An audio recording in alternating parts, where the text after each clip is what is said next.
Victorious with tears of joy si Filipina tennis ace Alex Ayala nang makuha ang final point sa Guadalajara 125 Open sa Mexico kanina.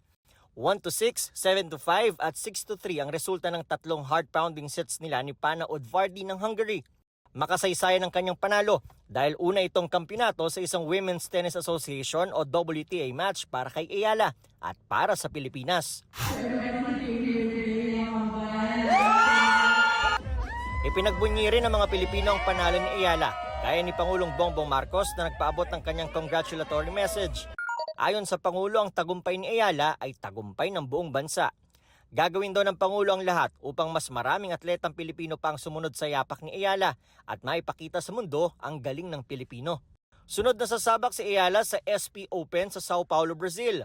Dahil sa Guadalajara 125 Open, inaasahang aangat si Ayala sa number 61 sa WTA ranking mula sa kasalukuyang 75th place. Para sa GMA Integrated News, Nico Wahe, nakatutok 24 oras.